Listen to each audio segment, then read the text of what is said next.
Syracuse let us down again. Should have never gotten our hopes up. Should have never gotten my hopes up. They let us all down. And honestly, I'm upset. 7 p.m. last night, ESPN2, Syracuse at Clemson. We win this game. We're most likely 4 seed in the ACC tournament. We're most likely now in the bubble on, bracketology and all these other things. And our team is very confident that we can make the tournament if we win 1 or 2 games in the ACC tournament. And we blew it. We lost 90-75. And after that loss, after I was upset, I was thinking, why not do a little bit of a rundown on the channel? A first basketball rundown. What happened, what went wrong, and really what Syracuse can improve on for next season. So that's what I'm doing. And hopefully you guys enjoy this video because I really want to do other videos like this, in the future with many other games. So yeah, if you do, hit the like and subscribe button, and let's get started. As you can see, we got the ESPN whatever Gamecast thing pulled up, and yep, there you go, 90-75. You look at the box score here. Syracuse is down by 12 at halftime. The second half, they did really well. You go down to like the little game flow thing here. Syracuse was doing well in the first half. Like they got in between two right here, 28-30. Kadir Copeland, he's my favorite player on the team, was doing really well off the bench. But they had this long drought right here for like 4 minutes, and they got it by 10, and they got it by 12 at halftime. And I felt like that was our that was our missed chance for the day. You know what I mean? That is when we needed to, tie it or take a lead right there. Because after that, we really never got any close. The closest we got was down 5, 56-51. But then again, Clemson had answers for everything Syracuse did. Syracuse really, couldn't do anything. Like every single time they would hit a huge three, like Kyle Cuff off the bench, playing great. He had three 3-pointers made.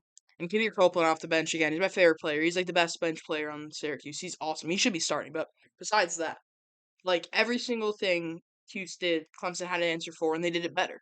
And as you can see, win probability here. They pretty much dominated the game. Never once, really. The only 2 times it spiked up is when we got in between 2. We got in between 5. But even then, Roy kept making 3-pointers, former Syracuse guy. But let's look at the full box score here, because really, they dominated us. We had no rebounds. Like, look at this. 11 rebounds, but look at that. That's not that many rebounds compared to them. Where, look at that. 16, 7. And so guys off the bench got 3. They had 33 total rebounds.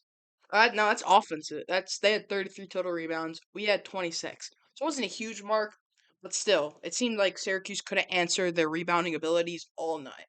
As we see by, the points here, Judah Mintz had the most. Malik Brown played decent, but he couldn't stop PJ Hall. JJ Starling played decent. Again, Kadir Copeland's like our best bench player. There's no reason why Justin Taylor should be starting over him, because as you can see, Justin Taylor, 2 rebounds, 0 points, 1 turnover. No reason. But yeah. So it's tough because I'm a huge Syracuse fan. I like football, I like basketball, but it's tough. Let's look at the team stats here too. It was rough yesterday, really. So as you can see, field goal percentage, not a huge difference, honestly. 3-point, I wouldn't say that big of a difference either. Clemson did better, but it wasn't like substantially amount of 3-point percentage. Free throws, they had the same amount of free throws. We couldn't make any though. Even though those 4 points wouldn't have made a difference in the end, still. It's tough to like not have those, automatic free throws. Judah Mintz didn't shoot that well. And yeah, it was pretty much overall just a rough night for Syracuse. Rebounds, not amazing, not like a huge difference, but defensive rebounds really killed us. Like, look, 25-18, not great. We couldn't get that many defensive rebounds.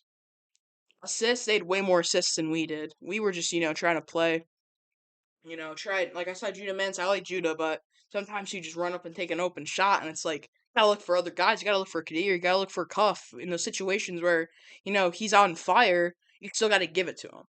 And, turnovers, they had more turnovers than us. And we had more points off turnovers than them. And really, this wasn't even like that big of a blowout, like when you see it. But it's like the little things, like the points in paint, like 12 more. The fouls, we had 2 more fouls. We really didn't have a lead. Our only lead, the largest lead, was the 3-0 lead that we had to start the game.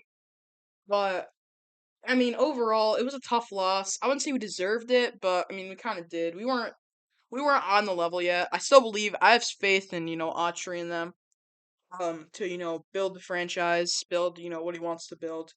But this is not what I thought would happen. Um, which leads to the next segment, which is what Syracuse needs to improve on. Like, what do they need to get better at?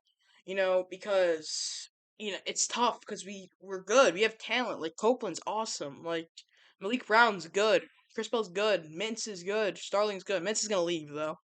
But it's just who we need to get. And I think honestly, we need a big man. I've not been like a huge Syracuse basketball fan. I've been a huge Syracuse basketball fan for about 5 years, like 5 years. And the only dominant rebounder I can remember is Pascal Chukwu. I don't know if you guys remember him. He was that huge dude who wore the glasses. That was the last like big man we had, and he was awesome at rebounding. Like in one of the games I remember against Duke, he had like I think 20 rebounds or something like that. We need that type of rebounder. We need the because there's just sometimes where Peter Copeland who's a guard. He's listed as a guard. Is going against where's this guy? Shufflin, who's a power forward, and Kadir Copeland's can't rebound because he's not as tall, and it's a disadvantage not having the premier rebounders. Another thing we need is a guaranteed shooter. We had that with Gerard, but at the same time, he sometimes made bad plays. But now I realize that we need that guaranteed shooter that can make a clutch three because I like Chris Bell, I like Copeland, all these guys, but they're not automatic. As you can see, we only had like Copeland was 3-6, Cuff was 3-4, JJ Star was 1-4, Judy Mintz is 0-4, and Chris Bell is 1-4, which never happens. I mean, he has had some amazing 3-pointer games. It's just not consistent. You know what I mean? And Cuff really, even though he went 3 or 4, he never does this. I don't. Rarely ever gets so much playing time. He had 13 minutes this game, but he rarely ever. What we also need too is more bench depth because it seems like the only bench players are Cuff and Copeland, and everyone else just doesn't really play. They don't play because we don't have that much depth on the bench that other teams have. I don't think Clemson had many more either. I mean, they had two more bench players come out, which aren't really that big of a deal because they have that many points, but still having more bench players that can get out and let other guys step up is huge. So, what Syracuse needs to do next year, and maybe even like just try to get better at rebounding, find a more consistent 3-point shooter, and just try to recruit well because this team is like again they're like a good center away from being like top of the conference. Like, look, we don't even have a center in two forwards and three guards. Like, we do not have an actual center. Our own center is Malik Brown, who is pretty good actually, but he's not like an actual center. He's not listed as a center. He's not an actual center. So message to whatever Syracuse Adrian Autry, get some more rebounders, get a shooter. I think we have a recruit coming in from one of these, basketball academies that's really good at rebounding, so that'll be nice. But so overall, just get better at rebounding, get a premier shooter, and again, we're not done yet. We still got a few games in the ACC tournament. This is our last regular season game. I'm talking like this is the last game of the year. Like, we can technically still make it into the tournament, but it'll take a gosh darn miracle at that point. We probably need to win the ACC tournament or win one or two games, maybe against like Duke and those guys to get in.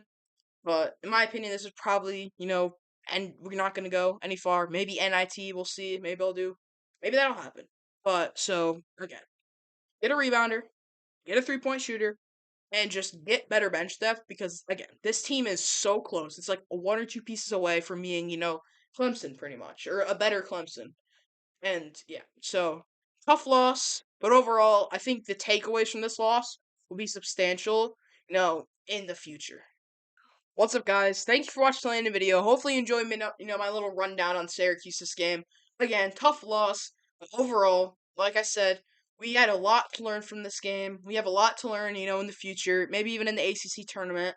Hopefully, we can still make the March Madness. I doubt it because we probably have to win 3 games or get to the ACC tournament finals. But overall, successful first season for Autry. I didn't think we were going to do amazing the first season. I thought maybe NCAA tournament, which most likely isn't happening. But yeah, so hopefully you guys enjoyed the video. If you do, I guess like and subscribe. And also thank you guys for 40 subscribers. I'll see you tomorrow for NFL free agency rundown.